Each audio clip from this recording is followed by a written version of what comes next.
এরপর প্রভুপাত দাবি করেছে যে তারেক রহমান নাকি বসুন্ধরা গ্রুপের কাছ থেকে 21 কোটি টাকা নিয়েছিল একটা মামলার বিচার প্রভাবিত করতে। বসুন্ধরা গ্রুপের মালিকের একজন ছেলে আছে, নাম হচ্ছে শাফিয়াত সোবহান স্থানভীর। ইনি কিন্তু আনভীরেরই ভাই। তার বিরুদ্ধেও একটা খুনের মামলার বিচার প্রভাবিত করতেও তারেক রহমান 21 কোটি টাকা নিয়েছিলেন বলে অভিযোগ আছে। এই গল্পটা তখন ডিজিএফআই বানায় পেপারগুলোকে খাওয়াইছিল, যেটা 2016 সালে ডেইলি স্টারের মাহফুজ আনাম নিজেই স্বীকার করছে। সে বলছে ডিজিএফআই বানানো গল্প ছাপানোতে তার ব্যাড এডিটোরিয়াল জাজমেন্ট ছিল।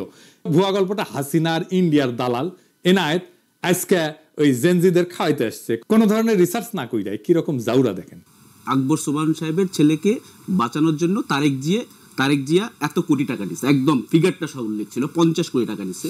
এটা খুব সুন্দর। তুমি প্রথমে তোমাকে বলতে হবে ডেইলি স্টারে ছাপা হয় না, শুধু প্রত্যেকটা আপনারা লিড করেছেন এটা। না প্রত্যেকটা, আই ডোন্ট রিমেম্বার দ্যাট। না আমার মনে আছে না, এই প্রত্যেকটা কাগজে ওটা ছেপেছে।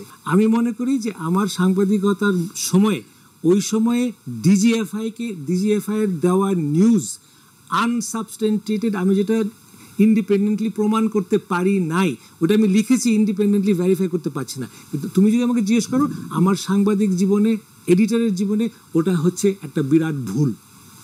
আমি ভুল করেছি। ওই সময় ডিজিএফআই এর দেওয়া নিউজ আমার ছাপানো উচিত হয়নি। ইট ওয়াজ এ ব্যাড এডিটোরিয়াল জাজমেন্ট।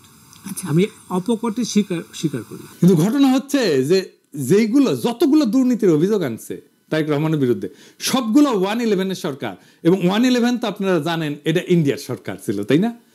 এই 111 সরকার ইন্ডিয়া হাতে বাংলাদেশকে তুলে দেয়। এই যে ওই সময় 111 ডিজিএফআই মানে যারা আসলে ইন্ডিয়ার বানানো জিনিস, বানানো তরকারি খাওয়াইছিল, সেই জিনিসটা খাওয়াইতেছে প্রভুপাদ আইসকা জেনজিদের।